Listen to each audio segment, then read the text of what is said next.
A career in healthcare doesn't just involve medicine and patient care, but listening, taking the initiative, dealing with difficult personalities and leadership, to name just a few things we have to do. So when we notice things could be improved, or we learn that some of our skills might be put to better use elsewhere, the idea of going out on your own, like starting a private coaching practice or creative side hustle, can be pretty appealing. And I've talked before about how starting Wild Monday has been transformative for me. But it's not as if I just stepped out of my GP surgery and started running events and training programs. It took years of making mistakes, learning from them, testing things out, seeing what worked and what didn't, and I am still learning. This week, Dr. Jo Watkins is back on the podcast to talk about striking out on your own. Now, neither Jo nor I are here to suggest that anybody should leave medicine or should stay in medicine. Totally up to you. But if you've been thinking about what it might look like to have your own business, we've got some honest and practical advice to help you make an informed decision.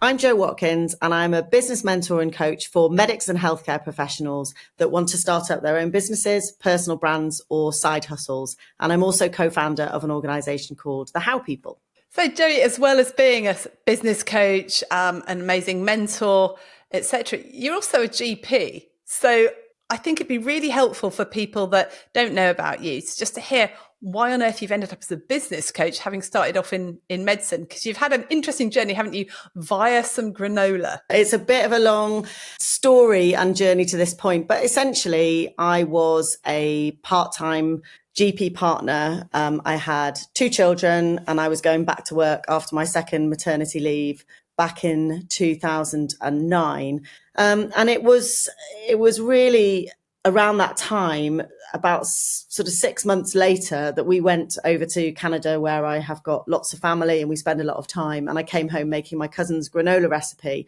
And I talked about this on the first podcast, but it was a very accidental journey into business. I didn't really know anything about business, not branding, marketing, nothing, had absolutely no clue.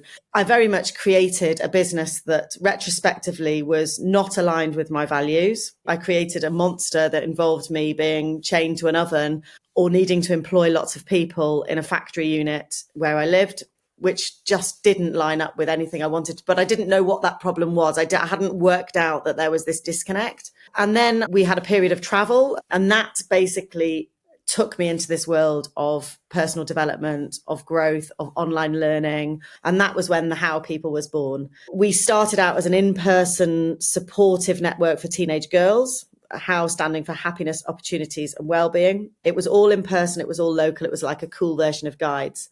We were about to grow down the M4 corridor with our plan to have hubs of the business growing down the M4 corridor, and COVID happened.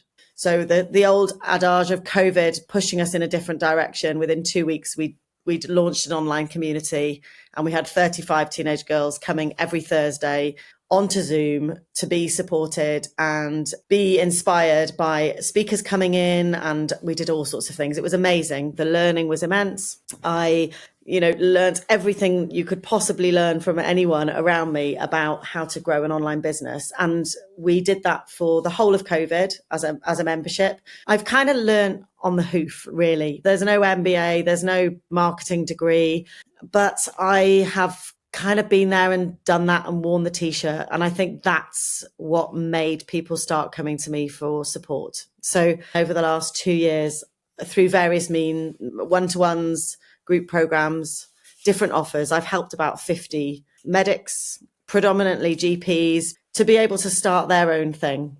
The "you are not a frog" analogy is all about being a frog in a pan of boiling water. That the fact that the workload is built up, it wasn't like that when we first started. When I was a registrar, I used to go for a swim in my lunch break when I was a GP registrar. Now I tell that to GPs now, they fall off their chair and go, that would never ever happen.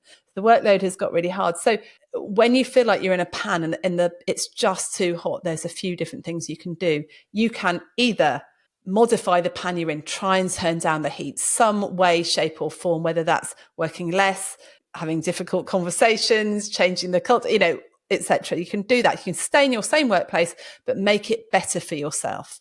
Or you can jump into a different pan. You can go to one that's, it's still a pan. So you're still in the NHS, you're still in the medical world, but you might be in a different practice. Or you might be like you did, you worked in a minor injuries unit. You were still doing the same sort of thing, but actually for that point in your life, that suited you much better. So you can go to a different pan, but do pretty much the same thing. Or you can jump out of the pan totally and go into a completely different environment. That might be a lake or a mountain stream. And it seems really exciting and fun.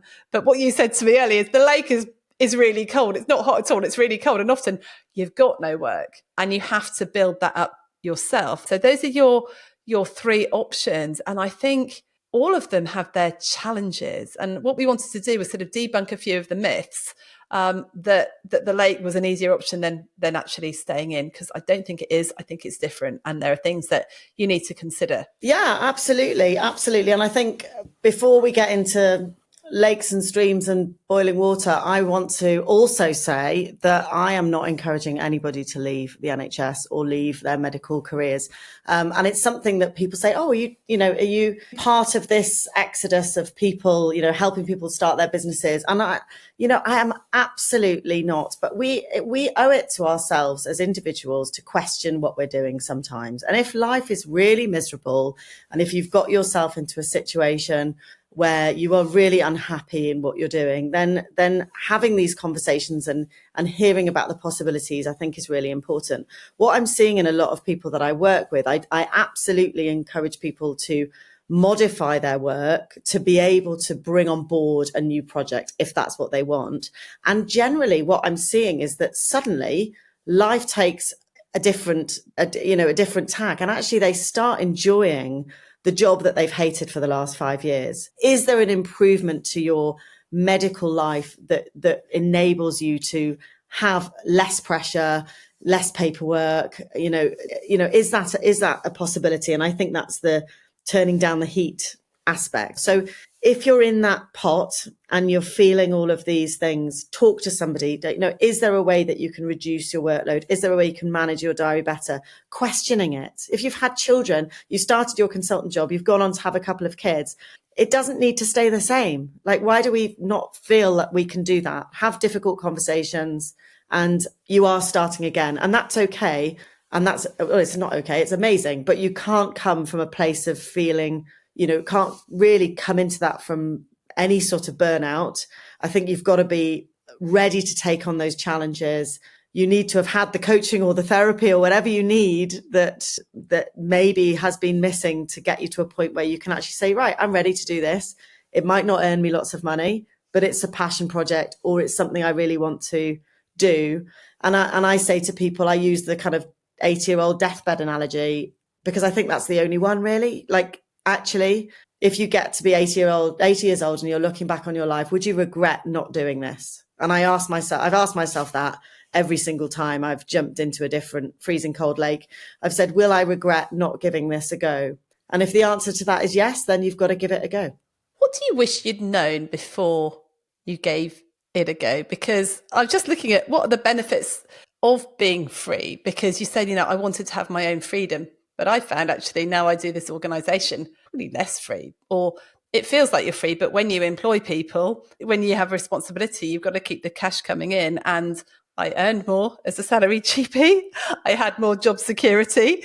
I got less nasty feedback. Well, no, I don't get nasty feedback now, but people can write some horrible stuff online and it feels a lot more personal because you've created something yourself rather than you're sort of delivering a service. So what have you learned? What fallacies were there? What did you believe that you wish someone had put you right? I think what I've learned in the latter years, the last 2 years, is that family and your life has to come first, and your business needs to be built around it. And, the irony is, if my husband could hear me say that now, he'd be saying, I've been saying that for years. And he has been saying that for years. And I did a recent little sort of audit of my time. And at the end of every day over the last probably couple of months, I've managed to sit down and I've managed to catch up with the kids, watch Traitors together, watch TV, have dinner. We always used to have dinner, but I would always be distracted after dinner. I'd always be on the phone, listening to something, sending emails, like no downtime at all. And when I did sit on the sofa, I fell asleep. I've made an active decision to change that. And I think I wish somebody had said that to me earlier, that actually it doesn't matter. There's never going to be an end to the emails. There's never going to be an end to the learning. There's always going to be an offer you can put out there or a conversation you can have, but you have to switch off. And I'm only really learning that now. You know, I look back and I can't remember the last time I didn't do that, which is great. So my daughter's not going to remember the last time I didn't do that. But if there is a change that's required within your work-life balance, if you've started running something and actually it started running you, I think that's when you've got to stop and say, well, why am I doing this to start with? You know, I'm keeping the life that you want to have and your family, if you've got children or a partner, keeping that front of mind, despite the excitement of the shiny new thing and all of the stuff that you could be doing. And I'm preaching to myself now, because that's really, you know, I found that incredibly hard to do. I mean, gosh, you're preaching to me as well, because it's really hard. I think Warren Buffett famously said, didn't he, that a business is defined by the things it says no to, not the things you say yes to. And I think as doctors starting businesses, what happens is, well, firstly, there's a little bit of, I need to prove that I can do this. You know, we are used to doing stuff well. So when we do stuff, we want to do it frigging well, and we can do it well. And the problem is you can do anything, but you can't do everything. But I do think it is a mistake if we always think that thing has to be outside of medicine, because it can be even harder than what you've got now. So it's a question of, don't throw the baby out with the bathwater unless you're really, really sure. Absolutely. And a friend of mine who is married to a medic, he's a business guy. They live out in New Zealand. He always says to me, I'm just flabbergasted that you guys work, you know, you work in this very linear fashion. Often you've made these decisions at 14, 15, this is what you want to do. Then you get to this place when you're 30, 31, you become a consultant, you become a GP, and then that's it for the rest of your working life. Whereas in business, you generally move position every 4 to 5 years once you reach that senior place. And you do have that change and that excitement and that growth. I do think that we can get very stale, and like you say, it can be within the medical confines. But this part of us, a lot of medics are very creative, and a lot of medics have had that squashed right out of them. The amount of people that have done art, GCSE, grade 8, this, you know, and I think we're not very good at allowing ourselves to bring that creativity outside of a job. So I think we still aren't very good with that self-care piece. That means, actually, do you know what? I'm going to go to pottery classes on a Thursday. I think people tend not to do that. It's just still around life and family and kids, you know, taking the kids to all of their classes and everything that needs to happen. Your own needs get a little bit quashed. And sometimes those creative juices need to come out. And if you can't do that within your NHS confines, you see the next thing, you go to the next course, you see the next people doing all these amazing things, and you think, oh, that's it. You know, I'll go and do that because that's bringing my creativity to life, which is why most business owners get lost in Canva for hours on end. OMG. Note to anyone watching this, if you haven't yet discovered Canva and you've got any ounce of creativity in you, you don't need to be artistic. You can create anything in that, even slides. I do all my slides in Canva now, not PowerPoint. Birthday invitation, slides, everything. Brilliant. Anyway, so yes, we can even get down a rabbit hole of talking about Canva. But it does. When I talk about the zone of genius, and I think the zone of genius is really important for people when they're thinking about what they want to do. So the zone of genius is about working within your zone of genius. That's doing what you are good at, but also what you enjoy. And often when we do a career change, we go to what we enjoy, not necessarily what we're good at, or we go to what we're good at and not necessarily what we enjoy. Now, there is a quadrant in the zone of genius, which is stuff that you really enjoy, but you're not particularly good at. That needs to be maybe more of a hobby. And I think sometimes the mistake we make is, you know, you think about how unconsciously competent we are at, for example, consulting and talking to people.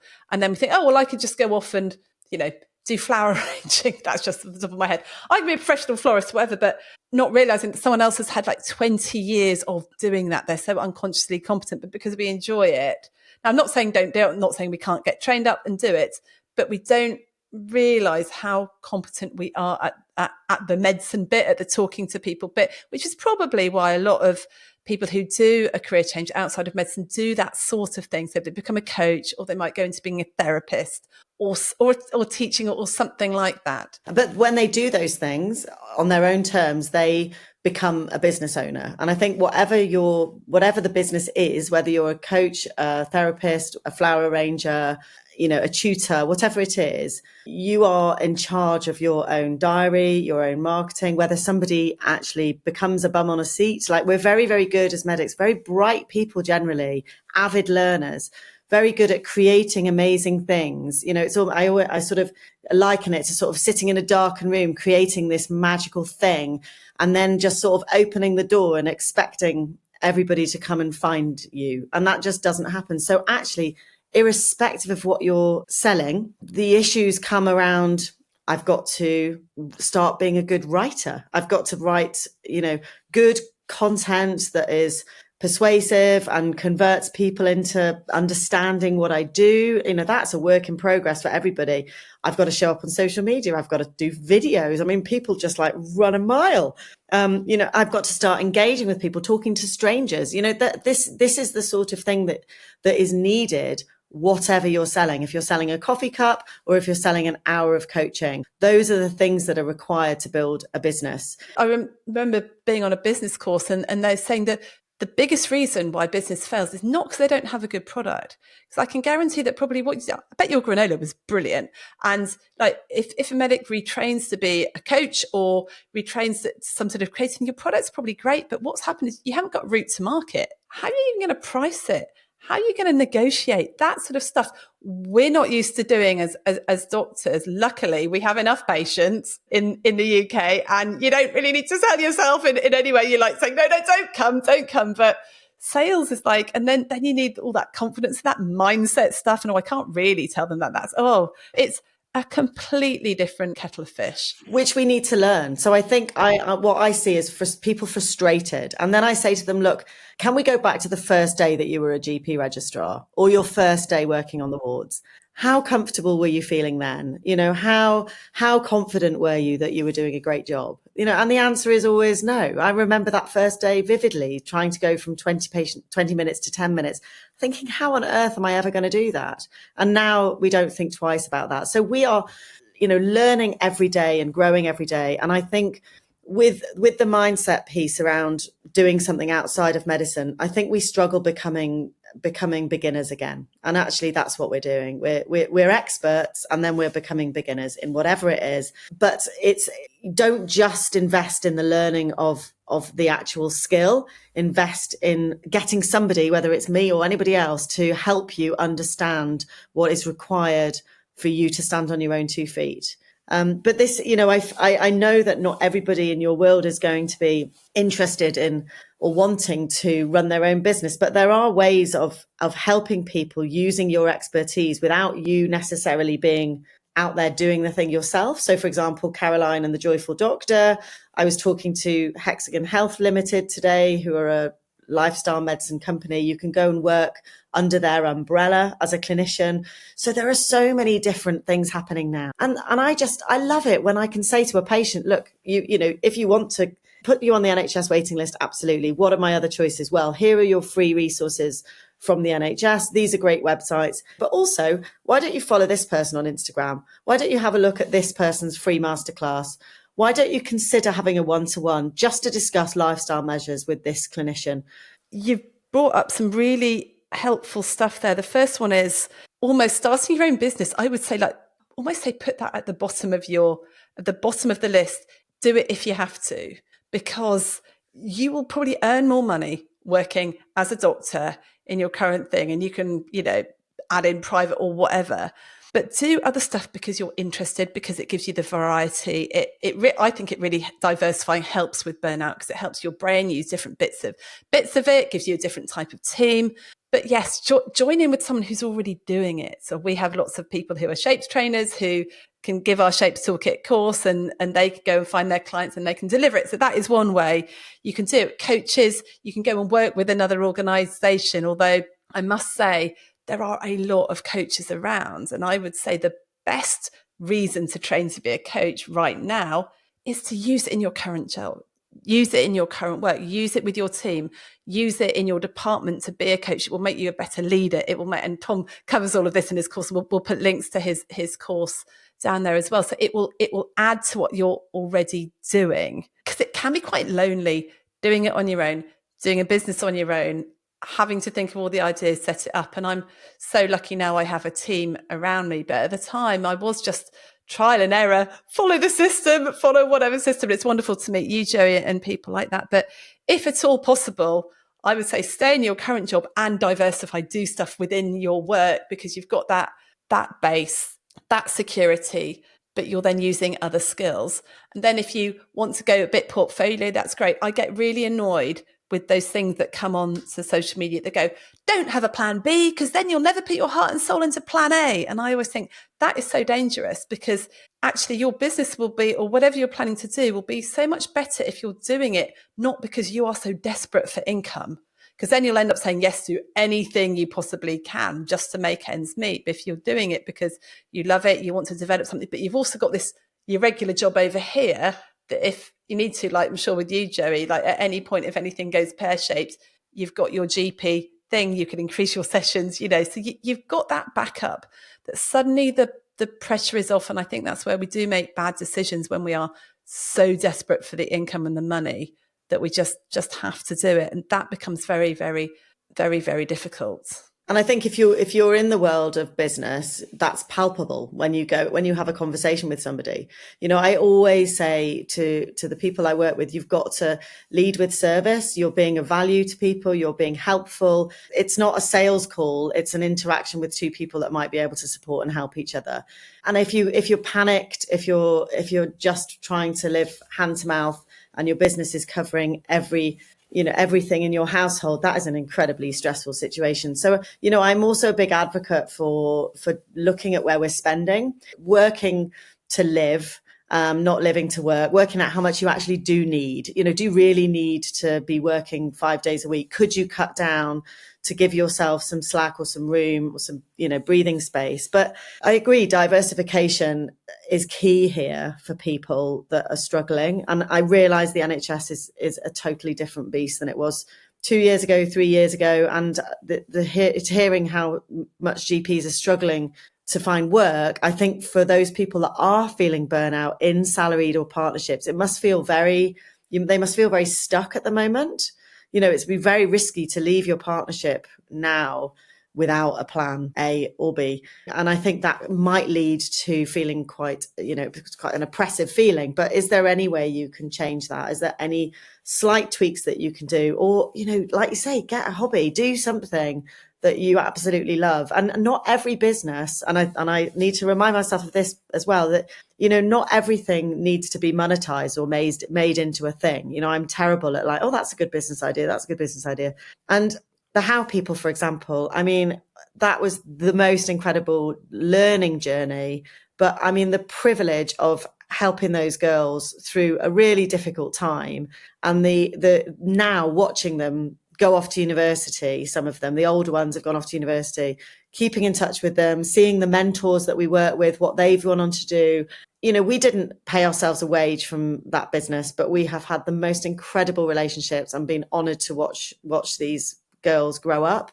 And I would do that again in a heartbeat because of that. So if it's in you and you think about it all the time and you think you would regret it if you didn't make it come alive, then I think it's worth giving it a go. But just be mindful that anything that you do can take over every aspect of your life, particularly if you're of a certain character that I think we both are. And that's really tough for people around you. It can be, but I would also challenge that and say, maybe we're saying that because we're both women, Joey. And I wonder if we were guys, be like, yeah, you go get entrepreneur. But when you've got the mum guilt about, well, my business is taking me away. I'm so much more invested in what I do now, just because I really, really enjoy it. And my slight workaholism, if anyone wants to hear about me setting boundaries around my work, we just released a couple of ones with Alistair Kant, a behaviour change coach, where we really dived down deep into, how do we set boundaries around our work and what is it that's stopping me? Because I love what I do and much more invested in it than I have ever been.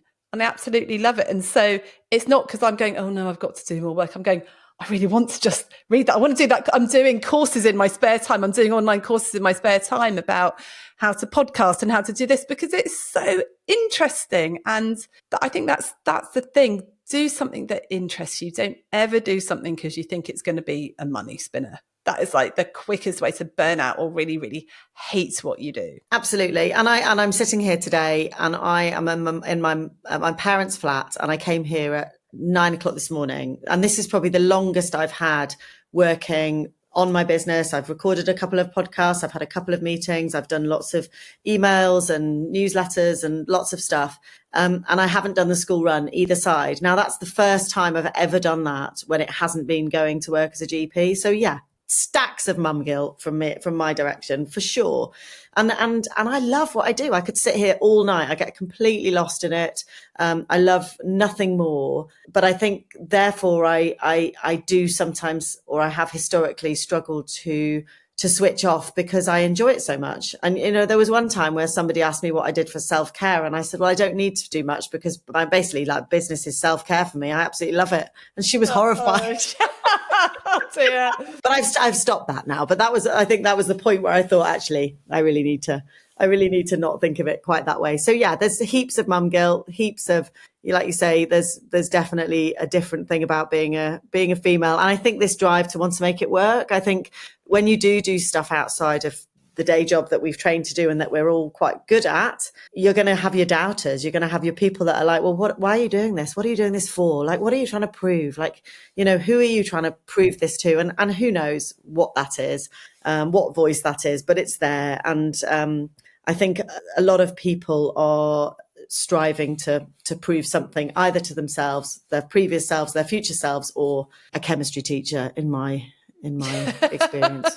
Yeah. And I would also say that, if you had episodes of burnout when you were a doctor, if you do your own thing, your own business, you'll probably have episodes of burnout too, because you take yourself with you.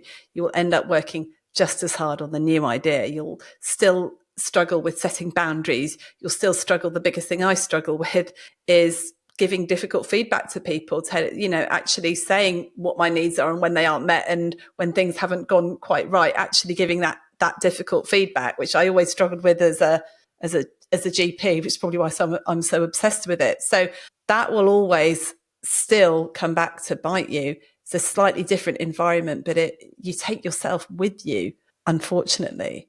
I'm just wondering if it would be really helpful to people if we just literally listed all the different things that we have seen doctors go into and do, either as part of a portfolio career or as their own business, because I do know that people always say they struggle to know what's out there. And I think it is hard because I think a lot of the jobs that people go into or the roles that go into, they're not advertised. Okay, well, the three people that I tend to see that want to start their own businesses tend to be either they've done some menopause training of some sort, they've done coaching training of some sort, or they've done the lifestyle medicine diploma or functional medicine.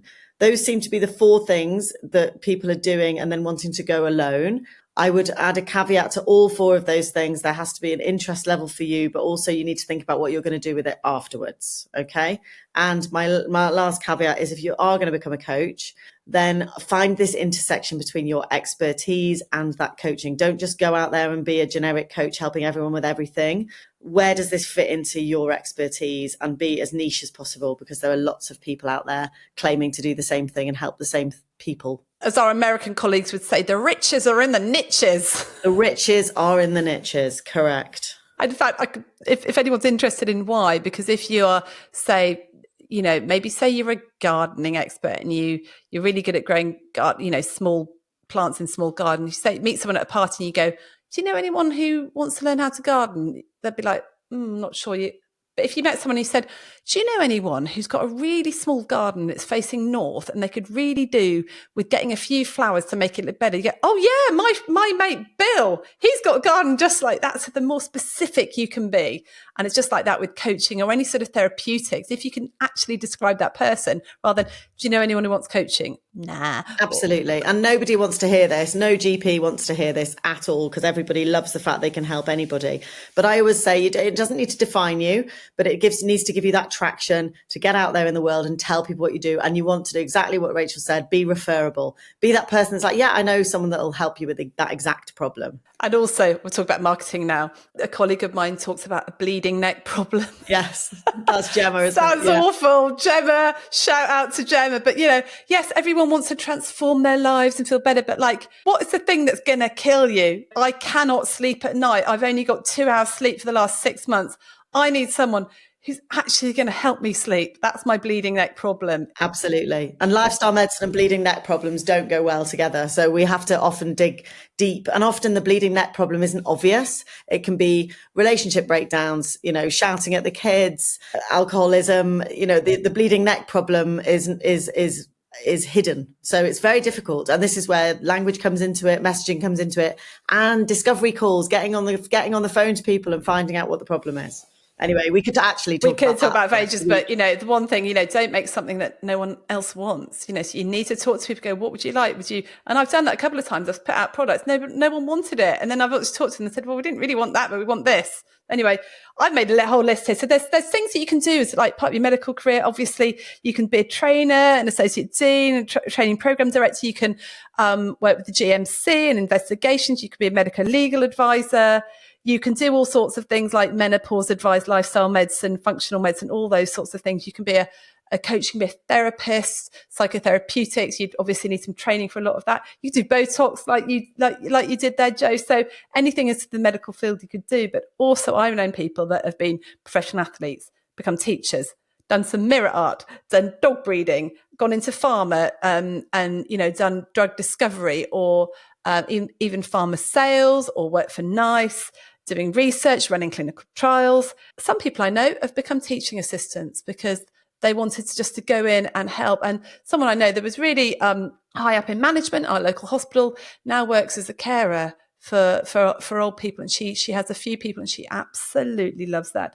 I think university is a good one, isn't it? And there are so many universities now popping up all over the place, not just medical schools, but working within teaching or within the mentoring capacity within the university. You've also got health tech companies and private companies. I'm seeing a lot of people that are going with the flashing lights of, I'm going to match you with a venture capitalist, and we're going to make this business idea come alive. I'd be very, very wary of those sorts of promises. I know a few people that have gone, like you say, jumped out of the saucepan straight into a health tech VC backed business. Disaster. So just be really mindful of that. But yeah, I know I've got a friend who's a travel coach. So she's not a travel agent, but she's a travel coach. She's using her expertise to support other people that want to travel adventurously. She's amazing. Somebody that's become a jeweler, learned to be a silversmith. So, is this about your passion? Is it a passion and creativity? Is it about your money? Is it about money? Is it about your mental health? What is the reason? And I guess it comes back. We touched on the banoffee pie thing, which I won't go into that story. But when anyone comes to my free webinars that I run once a month, I talk about the banoffee pie business model and the biscuit base. Banoffee pies can look amazing, but taste rubbish because the biscuit base is all wrong. You've got to get your solid, good, digestive biscuit base. And that is your why. Why are you leaving medicine? Why are you looking for something else? Why are you wanting to do this thing? Because actually you can go down a path, as I did with granola, which creates a bit of a monster. So whether it's a business or a hobby, or whether it's something outside of medicine, something within medicine, just consider those things before you launch headfirst into it. I think you need to understand you're actually never going to be as good at something as you were at your medical job to start off with. And that is the problem. And also you are often jumping into a pond where there's a lot of other fish doing the same as you. And so you might not have the overwhelm of the patients, but you might get the other problem in that you haven't got enough people. And then you also get the green-eyed monster. So green-eyed monsters in a cold lake with lots of other fish. There's our analogy for the day. So they're in it's cold, it's a new environment. There are lots of other people in there that are used to that environment, and maybe it's warmer for them. And the green, you get a bit jealous and a bit overwhelmed by other people's content or how good other people seem to be doing things. As soon as somebody comes along and maybe they've started after you, and actually they're putting things out and making themselves uncomfortable. And then you feel like, well, if they're doing it, I should be doing it. And then eventually you just think, well, I'll just give up. It's not for me. And that's a real shame. Yeah, because there's actually, if someone's doing the same as you, that's a good sign. That means there's a market for it. So you should be encouraged by that. So there are lots of things you can do. I think the message we're trying to get out there, Joey, is that it's not going to solve all your problems, leaving medicine, doing something different. You need to know what your why is. And if you can make it work where you are, but by maybe diversifying and doing something different, that is also just as good and will really help too. What do you wish you'd known? I know I've asked you that before, but sort of looking back, what would your 3 top tips for people be? I've never said this out loud, but I wish I hadn't left my partnership so soon, because I actually had a really great bunch of people behind me. And I was able to do things 3 days a week that would have enabled me to be able to grow a business. But I was growing something that was outside of what I really wanted to do. So in summary, what I'm saying is that I wish I'd thought about my why sooner. I wish I'd maybe kept a bit more balance for a bit longer. I'm not saying for much longer, but I left very early in the process. So I wish I'd thought about my why. I feel like every single point I've got to, you could look back at what I've done over the last 15 years and say, oh my God, there's a girl that doesn't know what she wants to do. She's a bit scatty. She goes from one thing to the other. But I look back and I know that I could not be doing what I'm doing now if I hadn't had every experience along the way. So I wish somebody had said to me, look, this is a journey. This one business that you're starting now is not going to be the thing that you end up doing in 15 years' time. Because I think along the way, I felt this sort of almost, I put that on myself. I thought, oh, this hasn't worked. And then I've gone to the next thing. That hasn't worked. On to the next thing. And now I look back and I'm like, it's all worked because it's all been a massive journey of learning. So I think if somebody had said to me, you're going to get where you want to, but it's going to take 15 to 20 years, not 1 to 2 years, that would have been a bit more realistic. Because it's 15 years since I came up with the name Bendy Legs for the granola and started doing it properly. 15 years, that's a long time. So maybe I wouldn't have done it if somebody had said that to me, but I think it's the journey, not the destination, is a really cheesy way of putting it, but you're learning all the time. So opening your curious mind to learning from the right thing from the right people at the right time. I think that's also critical. So knowing what you need is difficult. So ask people, talk to people, get recommendations, find your tribe of people that you can thrash ideas around with. Be brave, send the email, all of that stuff. I know that, you will have heard all of that before, but being brave and just asking the question is probably the most important thing you could do. Yeah, thinking what would I have done differently? I think firstly, I would have tested my assumptions. Like we just think we know it, but actually getting on the phone, talking to people and trying prototypes of stuff and seeing if anybody actually wants it, because there's something called the mum test. Your mum will always tell you it's brilliant and other people will tell you it's brilliant. You don't know if it's brilliant unless anyone actually buys it from you. I think I would only focus on one thing rather than a million things. And I would try something and then rather than learning from it and just do it again a bit better, I'll just start something else, then start something else. And suddenly you've ended up with like 100 different things. And I think finding a tribe of people alongside to support you. Like we talk about, I'm in a mastermind. I've done loads of different courses and I've met so many different people from the courses. In fact, we were connected by a different tribe completely outside medicine who went, you two should know each other. And, so it's really wonderful when you find different people, and getting into a mastermind is really, really helpful. Either one with the business like you, starting a mastermind later in the year for senior leaders in medicine. Just that peer support, I can't tell you how valuable it is. Finding a tribe and the who, not how. We're very used to doing stuff on our own as doctors. And we've already joked about Canva, go onto Canva. And we can create nice stuff on Canva, but it's never the same as getting a designer who actually knows what they're doing, or someone who can just sort out the email marketing or this or that. Just getting that expert and paying them a bit extra to do that thing that you don't really know how to do is really, really important. We're not quite so used to that in medicine, I think often because there is nobody to delegate to. But I think in our business, we always say it's who, not how. Who can I find that's doing it? After having struggled with an issue with the mailing list for like 12 hours each, we found an expert who fixed it in half an hour. It's just I totally agree. But I think as a business owner, you've got to have some concept of what all of that stuff is first. And I think, people go to outsourcing really quickly when, you've got to have done it. You've got to have seen what it's like, especially things like social media. Don't just outsource those before you really, really know who you're helping and how you're helping them. You're clear on what your language is, what your tone of voice is. Like, you've got people working with you. They've been working with you for ages. So, it's seamless because it's not what you enjoy doing, but they know how you communicate. So I think you're right. Spending, again, it's like that right advice at the right time. It's finding what you find really uncomfortable and are going to spend hours and hours on and go down rabbit holes. Get rid of that thing and get somebody else to do it.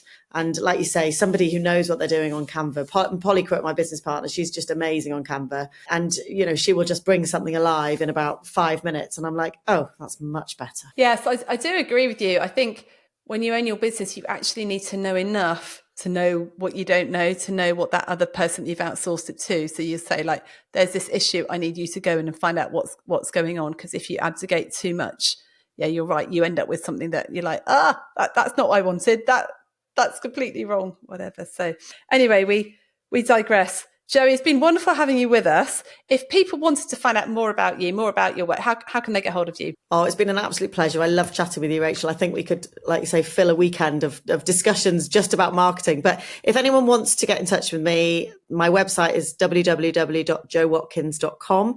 My email is joe@bendylegs.com because I've got to keep the granola in there somewhere. I've got various different ways that people can work with me, but what I'm finding really popular at the moment is what I'm calling a clarity starter kit. Basically gives you the first 3 modules of my course, and then you have a one-to-one with me so that we can get that kind of niche alignment thing, like what is it that you really might want to do. And at that point, if you think business isn't for you, job done. Otherwise, we can check in a couple of weeks later after some homework. So that's a sort of a start away, because I don't want people to invest in the full program and one-to-one help unless they're ready to make that move. So please just reach out, send me an email, say hello, follow me on LinkedIn or Instagram or wherever. And I've got a podcast as well, and I'm going to put this episode on that too. So I'll put your show notes below and all your links as well, Rachel, because you've got things coming up too, haven't you? We've got loads of stuff. Coming up. We've Shapes Academy. We've got our Beat Stress and Thrive course. We've also got our FrogFest virtual online events for leaders. We've got a FrogFest face-to-face event in September, and we've also got a online conference for wellbeing leaders or leaders and managers in organizations just want to think about wellbeing a bit differently. And I really wish I had someone like Joe when I was first starting this. It would have been really good to have someone with a medical background who knows what it's like, because I think when you're not medical, you don't quite know what it's like being a doctor. You don't know what skills people have or what they don't have, because there's lots of skills we don't have, but there's lots of skills we actually do have. For example, coaching actually was quite easy because you've got that consultation skills. You know what an open or a closed question is, for example. So I think what you're offering would be really, really valuable. And I would also like to say, and you haven't primed me to say this, but the one thing doctors don't do very much is invest in themselves when they are doing a career change. I spent quite a lot of money doing these courses to learn how to do podcasting, how to do this and that. It was the best money I had ever spent. But we're not used to investing in our own professional development. And I would say that's the one really important thing you do. You set a budget for this and you say, I'm going to invest in upskilling myself and getting the help that I need. Okay. Absolutely. Well, that's great of you to say. And I liken it. If you were going to get a bakery on a high street, you'd have to rent the premises, do it up, get some staff, get nice coffee machines. You'd spend a fortune. If you're going to start a business, you need money for all the things that you need to start a business. And having a coach or a mentor is part of that, as is the website and the logo and all the shiny things that you think you need. So spend wisely. And if it's not me, make sure it's somebody else. If you want advice, I can signpost you to some amazing people. And yeah, it's been an absolute pleasure. Thanks, Rachel.